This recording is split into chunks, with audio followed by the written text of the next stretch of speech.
ഹരേ രാമ ഹരേ ഹരേ രാമ രാമ രാമ ഹരേ രാമ ഹരേ ഹരേ. ഹരേ കൃഷ്ണ കൃഷ്ണ കൃഷ്ണ ഹരേ കൃഷ്ണ ഹരേ ഹരേ. ഹരേ ഹരേ രാമ രാമ ഹരേ രാമ രാമ ഹരേ ഹരേ. ഓം നമോ ഭഗവതേ വാസുദേവായ. ഓം നമോ ഭഗവതേ വാസുദേവായ. ഓം നമോ ഭഗവതേ വാസുദേവായ. ഓം അജ്ഞാനതിമിരാന്തസ്യ ജ്ഞാനാഞ്ജനശലാകയ ചക്ഷുരുന്മീലിതം യേന തസ്മൈ ശ്രീ ഗുരവേ നമഃ. ശ്രീചൈതന്യമനോഭീഷ്ടം സ്ഥാപിതം യേന ഭൂതലെ സ്വയം രൂപകഥാ മഹ്യം ദദാതി സ്വപദാന്തികം.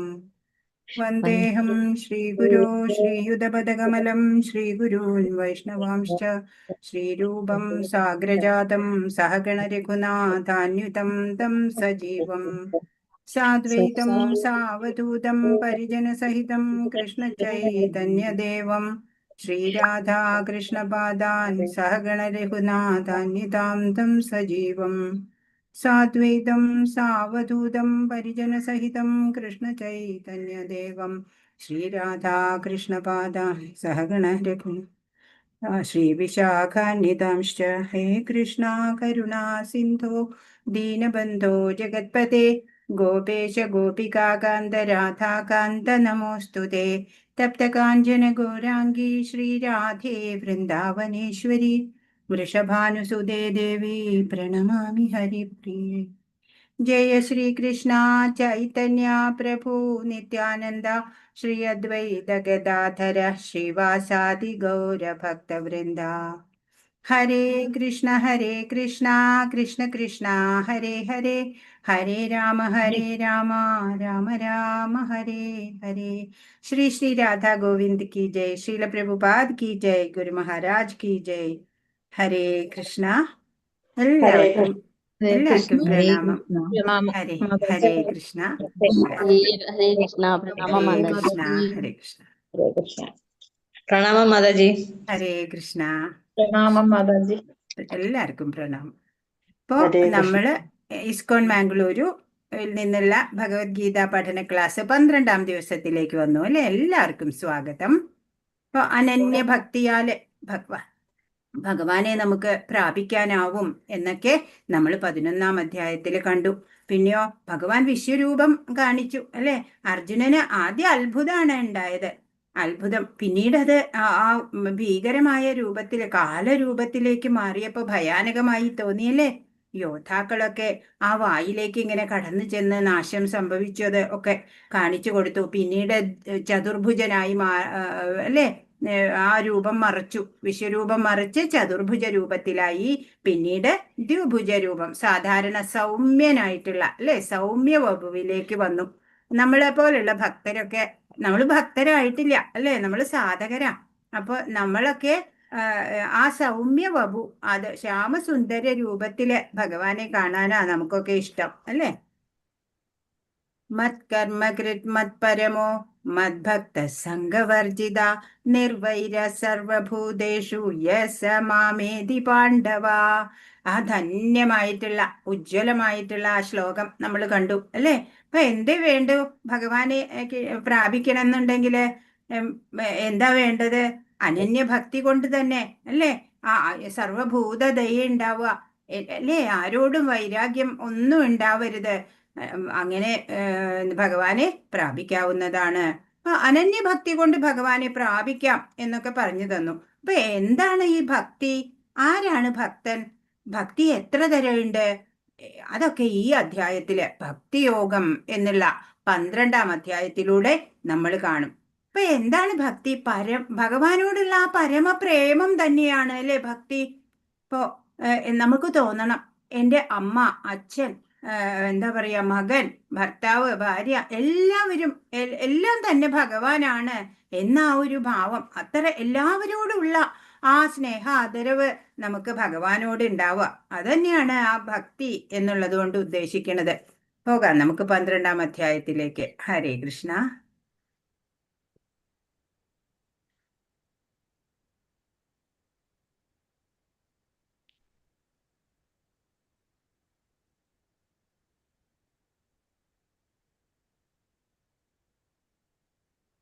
ഹരേ കൃഷ്ണ. ഭക്തിയോഗം എന്നുള്ള ധന്യമായിട്ടുള്ള ഒരു അധ്യായമാണ്. ഒന്നാമത്തെ ശ്ലോകം. അർജുന ഉവാച ഏവം സതതയുക്തായേ ഭക്താസ്ത്വാം പര്യുപാസതേ യേ ചാപ്യക്ഷരമവ്യക്തം തേഷാം കേ യോഗവിത്തമാ. അർജുനൻ ചോദിച്ചു,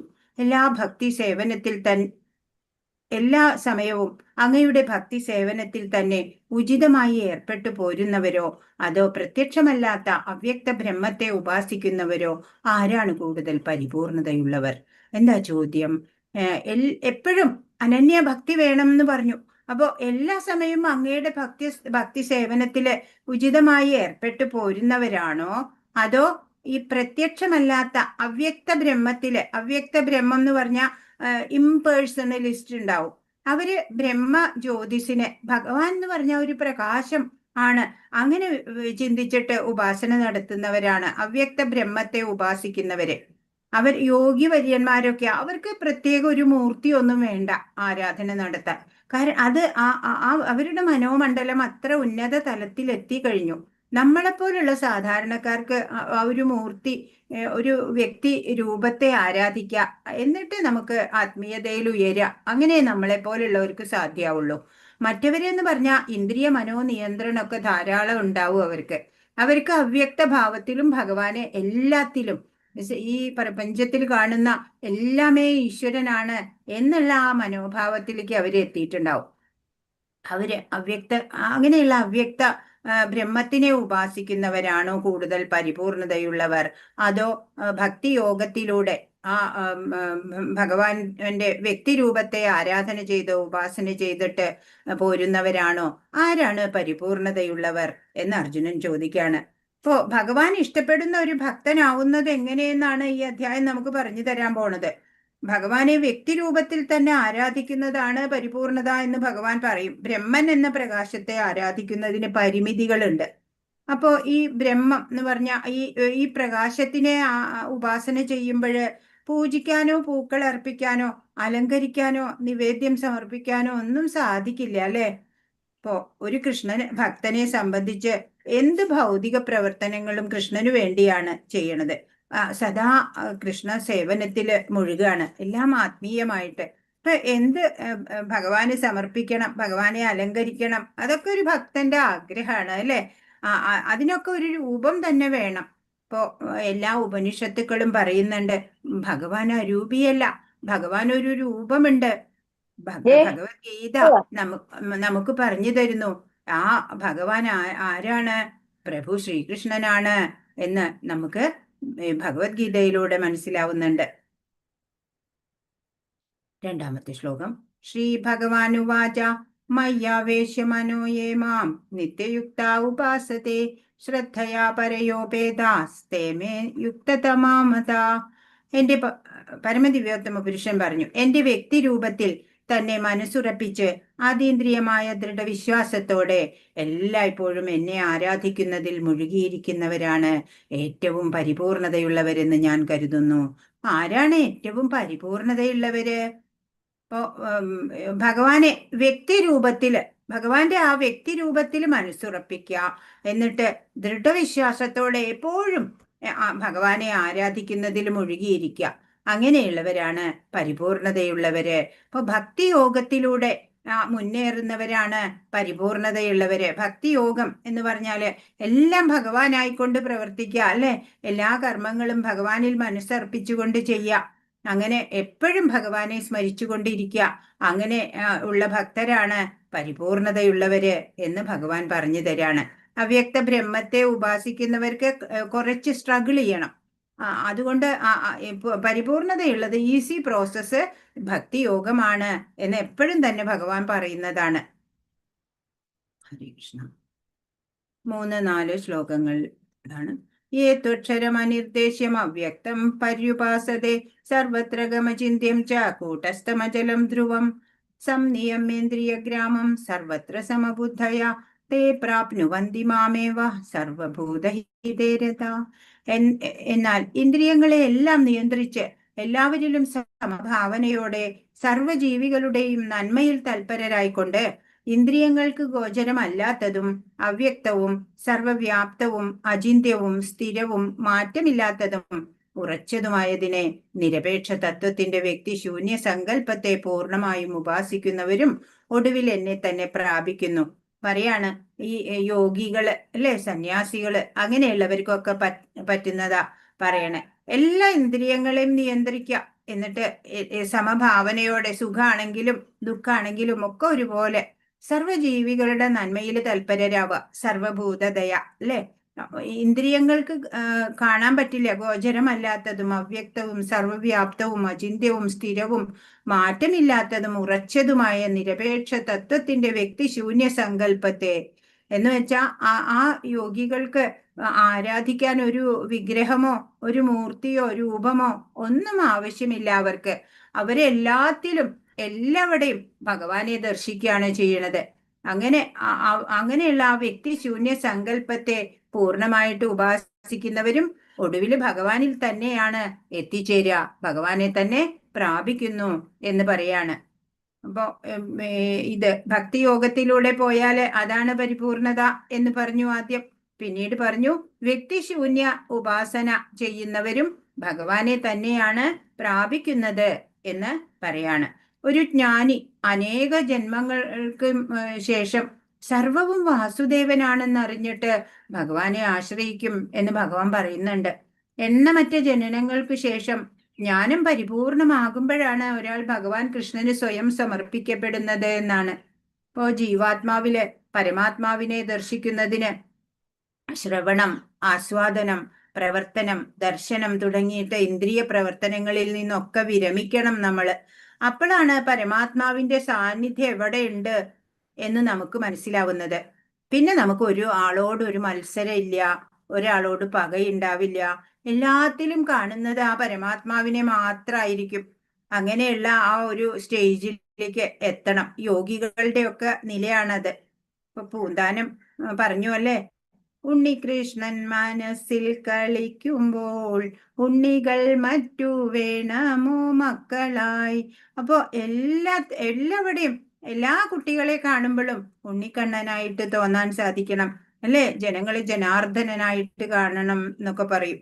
അപ്പോ എല്ലാത്തിലും ആളുകളിൽ മാത്രമല്ല സർവഭൂതങ്ങളിലും ഭഗവാന്റെ ആ ഇത് കാണാൻ, ഭഗവാന്റെ ആ ചൈതന്യത്തിനെ നമ്മള് ദർശിക്കണം. അങ്ങനെ വ്യക്തിശൂന്യമായിട്ടുള്ള ബ്രഹ്മത്തെ ഉപാസിക്കുന്നവരും ഭഗവാനെ തന്നെ പ്രാപിക്കും എന്ന് ഭഗവാൻ പറയാണ്. 5ാമത്തെ ശ്ലോകം. ക്ലേശോധികതരസ്തേഷാം അവ്യക്താസക്തചേതസാം അവ്യക്താഹി ഗതിർദുഃഖം ദേഹവദ്ഭിരവാപ്യത്തെ. പരമപുരുഷന്റെ അവ്യക്തവും വ്യക്തിശൂന്യവുമായ ഭാവത്തിൽ ആസക്ത ചിത്തരായവർക്ക് പുരോഗമനത്തിന് പ്രയാസമേറും. ശരീരികൾക്ക് ഈ വഴിക്കുള്ള മുന്നേറ്റം സദാ ദുഷ്കരമാണ്. അപ്പോ അവരും ബ്രഹ്മ ഉപാസകരും ഭഗവാനിൽ തന്നെ എത്തും എന്ന് പറഞ്ഞു. എന്താ പക്ഷെ അവർക്കുള്ള ഒരു പ്രോബ്ലം? ഭഗവാന്റെ ഈ അവ്യക്തവും വ്യക്തിശൂന്യവുമായ ഭാവത്തിലാണ് ആരാധന ചെയ്യുന്നത് എന്നുണ്ടെങ്കിൽ പുരോഗമനത്തിന് കുറച്ച് പ്രയാസം ഉണ്ടാവും. പല ജന്മങ്ങൾ എടുത്തേക്കും, എളുപ്പല്ല. അപ്പോ ശരീരികള് എന്ന് പറഞ്ഞാൽ നമ്മള് ശരീരബോധത്തിലുള്ളവര്, അവര് അവ്യക്ത ബ്രഹ്മോപാസകര് ശരീരബോധം ഇല്ലാത്തവരാണ്. അവര് പറയും ഞാൻ എനിക്ക് അവ്യക്ത ബ്രഹ്മോപാസന നമ്മൾക്ക് ദുഷ്കരമായിരിക്കും എന്ന് ഭഗവാൻ പറയാണ്. അപ്പോ ഭഗവാന്റെ അവ്യക്തവും അചിന്ത്യവും അവ്യക്തിഗതവുമായിട്ടുള്ള ഭാവത്തെ ലക്ഷ്യമാക്കി മുന്നേറുന്നവരെ ജ്ഞാനയോഗികൾ എന്നാ പറയാ. തികഞ്ഞ കൃഷ്ണാവബോധത്തോടെ ഭഗവത് സേവനത്തിൽ ഏർപ്പെടുന്നവരോ അവരെ ഭക്തിയോഗികൾ എന്നാ പറയാ. ഭക്തി യോഗത്തിലൂടെ മുന്നേറുന്നവര്. ജ്ഞാനയോഗത്തിന്റെ വഴി കുറച്ച് പ്രയാസമേറിയതാണ്. ശരീരധാരിയായ ജീവാത്മാവിന് ഭഗവത് സേവനം അത് നിഷ്പ്രയാസം ചെയ്ത് ലക്ഷ്യത്തിലെത്താൻ പറ്റും പെട്ടെന്ന്. ഇപ്പൊ അർച്ചാവിഗ്രഹങ്ങൾ എന്ന് പറയുന്നത് നമ്മള് വിഗ്രഹത്തിലൂടെ ഒരു മൂർത്തിയിലൂടെയാണ് അല്ലെ നമ്മൾ ഭഗവാന് എല്ലാം സമർപ്പിക്കുന്നത്. ഭഗവാൻ തദനുസൃതമായിട്ട് അനുഗ്രഹം നൽകുന്നതും അതിലൂടെ തന്നെയാണ്. തെരുവിൽ പലയിടത്തും തപാൽ പെട്ടികൾ കാണാം.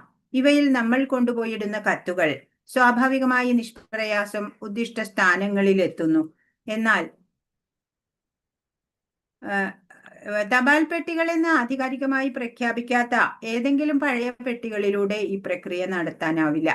ഇപ്പൊ എന്താ പറയണേ, ഈ തെരുവിലെ പോസ്റ്റ് ബോക്സുകൾ ഉണ്ടാവും, അവയിൽ നമ്മൾ അഡ്രസ്സ് എഴുതിയിട്ടുള്ള കത്തുകൾ കൊണ്ടുപോയി ഇടുമ്പോൾ നിർദ്ദിഷ്ട അഡ്രസ്സിൽ അത് എത്തും.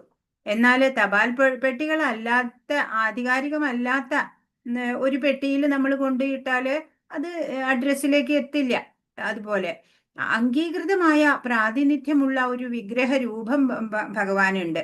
ഒരു വിഗ്രഹ രൂപമുണ്ട് ഈശ്വരന്, അല്ലെ? നമ്മള് ഇപ്പൊ ഗുരുവായൂര് നമ്മൾ ചെന്നിട്ട്, അല്ലെ, ആ വിഗ്രഹത്തിന് മുമ്പിൽ നമ്മൾ നമിക്കുന്നുണ്ട്, അല്ലെ? ഭഗവാൻ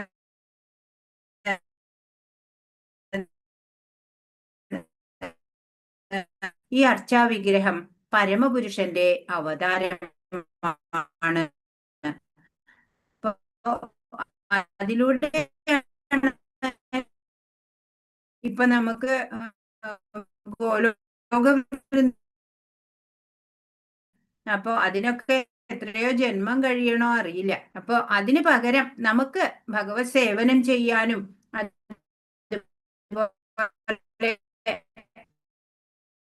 ഈ അംഗീകൃത പ്രാതിനിധ്യമുള്ള ഒരു വിഗ്രഹ രൂപമാണ്. അതാണ് അർച്ചാ വിഗ്രഹം എന്ന് പറയുന്നത്. അതിലൂടെ തന്നെയാണ് ഈശ്വരൻ, അതിലൂടെയാണ് സേവനത്തെ സ്വീകരിക്കുന്നത്. അങ്ങനെ പരമപുരുഷനെ നേരിട്ട് സമീപിക്കുന്നതിന് തുല്യാണ് നമ്മള്. ഇപ്പോ നമുക്ക് ഭക്തി യോഗത്തിലൂടെ പെട്ടെന്ന് നമുക്ക് ഭഗവത് പ്രാപ്തി ഉണ്ടാവും എന്ന് പറഞ്ഞു. ജ്ഞാനയോഗികളുടെ വഴി കുറച്ച് ദുഷ്കരമാണ് എന്ന് പറഞ്ഞു, അല്ലെ? ലിഫ്റ്റ് ഉണ്ടെങ്കിൽ പിന്നെ നമ്മൾ എന്തിനാ ഇങ്ങനെ 100 സ്റ്റെപ്പ് കയറി ബുദ്ധിമുട്ടണത്? അല്ലെ? സ്വതവേ കലിയുഗത്തില് അല്പായുസ്സുകളാണ്, ബുദ്ധികളാണ് ഒക്കെ, അല്ലെ? ഇപ്പൊ സമയമില്ല ഒന്നിനും. അപ്പൊ പിന്നെ ഈസി ആയിട്ടുള്ള വഴിയാണ് നമ്മൾക്ക് തെരഞ്ഞെടുക്കേണ്ടത്. 6-7 ശ്ലോകങ്ങളാണ്. യേതു സർവാണി കർമാണി മയി സന്യസ്യ മത്പര അനന്യേനൈവ യോഗേന മാം ധ്യായന്ത ഉപാസതേ തേഷാമഹം സമുദ്ധർത്താ മൃത്യു സംസാര സാഗരാത് ഭവാമി ന ചിരാത് പാർത്ഥ മയ്യാവേശിത ചേതസാം. ഹേ പാർത്ഥ, എന്നെ എല്ലായ്പ്പോഴും ധ്യാനിച്ചുകൊണ്ട് സർവകർമ്മങ്ങളെയും എനിക്കായി അർപ്പിച്ച് എന്നിൽ മനസ്സ് അചഞ്ചലമായി ഊന്നിക്കൊണ്ട് ഭക്തിയുടെ സേവനത്തിൽ ഏർപ്പെട്ടു പോരുന്നവരെ ഞാൻ വേഗത്തിൽ ജനന മരണങ്ങളുടെ ഈ സമുദ്രത്തിൽ നിന്ന് കരകയറ്റും. പറയാണ്, എപ്പോഴും ഭഗവാനെ ധ്യാനിക്കാതെ മറക്കരുത്. ഭഗവാനെ ധ്യാനിച്ചുകൊണ്ട് സർവകർമ്മങ്ങളെയും ഭഗവാനായി അർപ്പിച്ചുകൊണ്ട് ഭഗവാനിൽ തന്നെ അചഞ്ചലമായി മനസ്സ് ഊന്നിക്കൊണ്ട്, മനസ്സ് വേറെ എവിടെയും പോകണ്ട, ഭഗവാനിൽ തന്നെ ഊന്നിക്കൊണ്ട് ഭക്തിയുത സേവനത്തിൽ ഏർപ്പെട്ടു പോരുന്നവരെ ഭഗവാൻ വേഗത്തില് ജനന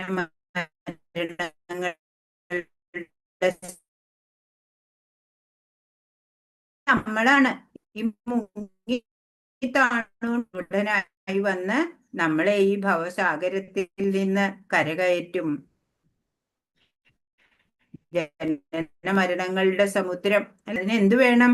ഇതില് പറഞ്ഞ പോലെയൊക്കെ ചെയ്യണം. എല്ലായ്പ്പോഴും ഭഗവാനെ ധ്യാനിച്ചുകൊണ്ട് സർവകർമ്മങ്ങളും ഭഗവാനായി അർപ്പിച്ചുകൊണ്ട് ഭഗവാനിൽ അചഞ്ചലമായി മനസ്സൂന്നിക്കൊണ്ട് ഭക്തി സേവനത്തിൽ ഏർപ്പെടണം.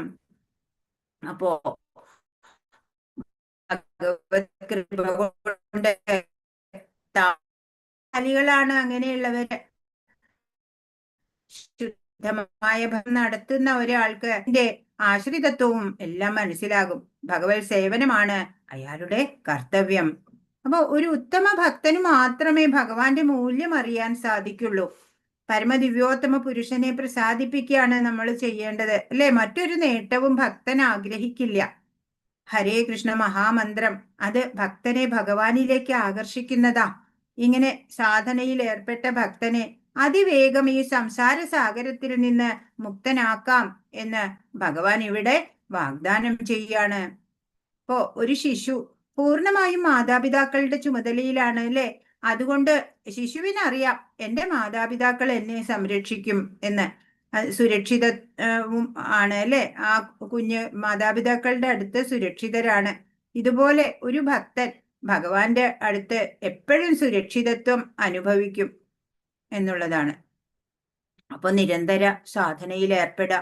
അങ്ങനെയുള്ള ഒരു ഭക്തനെ ഭഗവാൻ സംസാര സാഗരത്തിൽ നിന്ന് മുക്തനാക്കും പെട്ടെന്ന് തന്നെ എന്ന് നമ്മൾ അറിയാം.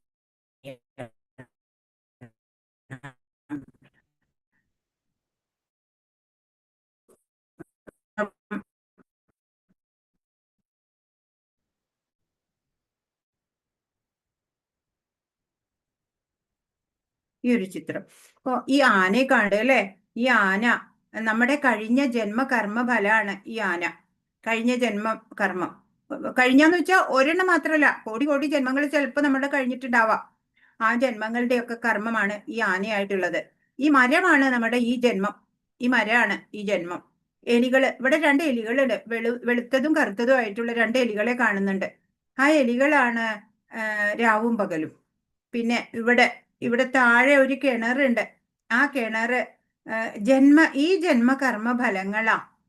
പിന്നെ മുജ്ജന്മ കർമ്മഫലം അനുസരിച്ചിട്ടുണ്ടല്ലോ ആന ഈ മരം ഇങ്ങനെ കുലുക്കും. അതായത് നമ്മുടെ സഞ്ചിത കർമ്മങ്ങൾ ഉണ്ടല്ലോ, അത് പ്രാരബ്ധമായിട്ട് ആന ഈ മരം പിടിച്ച് കുലുക്കുകയാണ് ചെയ്യുക.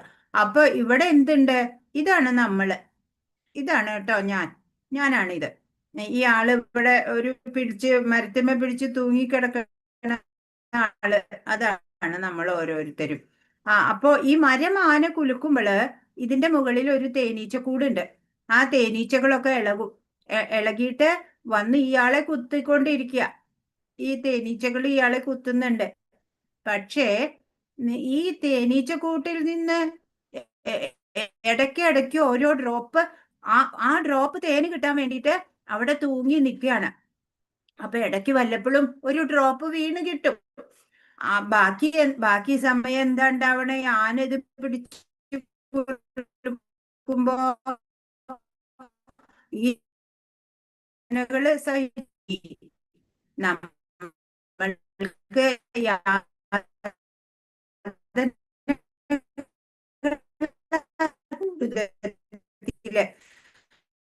അതാണ് സാധനകളാ. കൈയും കാലും ഒക്കെ വന്ന് തേനീച്ചകൾ കടിച്ച് ആകെ ബുദ്ധിമുട്ടിക്കും അല്ലെ. കൈ വിടാനൊക്കുവോ?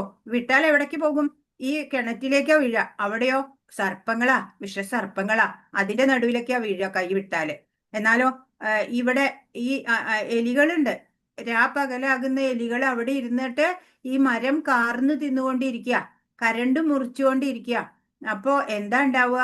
ഈ മരം അറ്റു വീഴും അല്ലെ.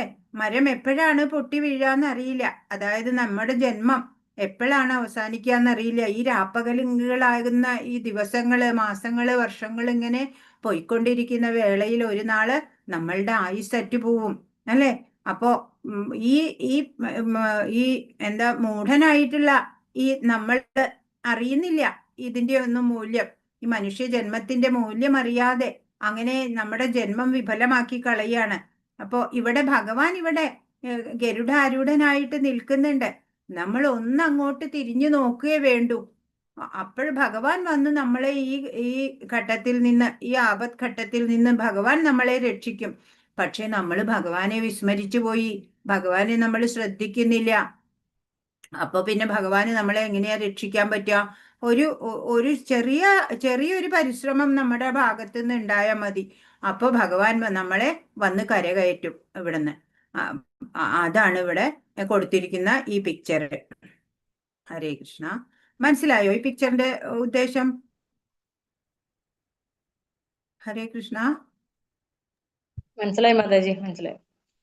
ഹരേ കൃഷ്ണ. ഹരേ കൃഷ്ണ.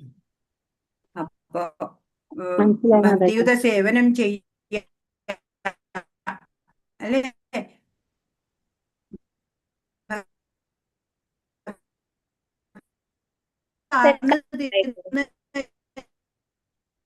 വോയിസ് ബ്രേക്ക് ഉണ്ട് മാതാജി, വോയിസ് ബ്രേക്ക് ഉണ്ട്. Net break.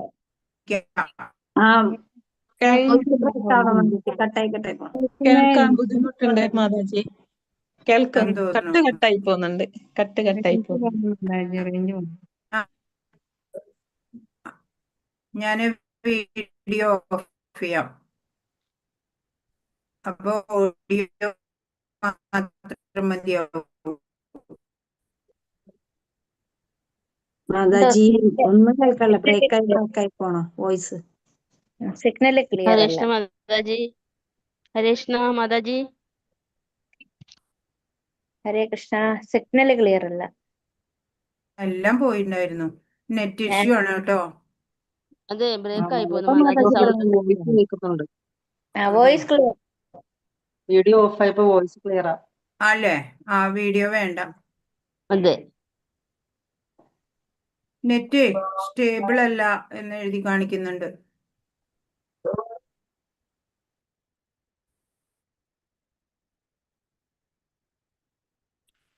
ഹരേ പിന്നെ പ്രശ്നം. സ്ക്രീൻ ഷെയർ ചെയ്തപ്പോ തന്നെ വീണ്ടും വോയിസ് പോയി. അയ്യോ, വിഗ്രഹം നോട്ട് ക്ലിയർ മാതാജി.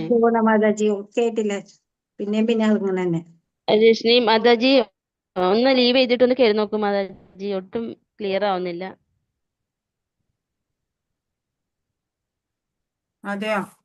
ആ, പക്ഷേ നെറ്റിന്റെ പ്രോബ്ലം ആണോന്നേ. ഇവിടെ നെറ്റ് സ്റ്റേബിൾ അല്ലാന്ന് എഴുതി കാണിക്കണോ? എന്താ ചെയ്യാ? എന്തായിരിക്കും ഒത്തിരി ഇപ്പൊ ക്ലിയർ ആണ്, ഒട്ടും പറഞ്ഞു സൗണ്ട് നോക്കി. ക്ലിയർ ആവുന്നില്ല. നെറ്റിന്റെ പ്രോബ്ലം ആണ്. ഇപ്പൊ ക്ലിയർ ആണല്ലോ, പറഞ്ഞു നോക്കിയേ മാതാജി. ഹരേ കൃഷ്ണ. അപ്പൊ നമ്മള് 8ാമത്തെ ശ്ലോകം. മയ്യേവ മനാഥൽ സ്വ മയി ബുദ്ധി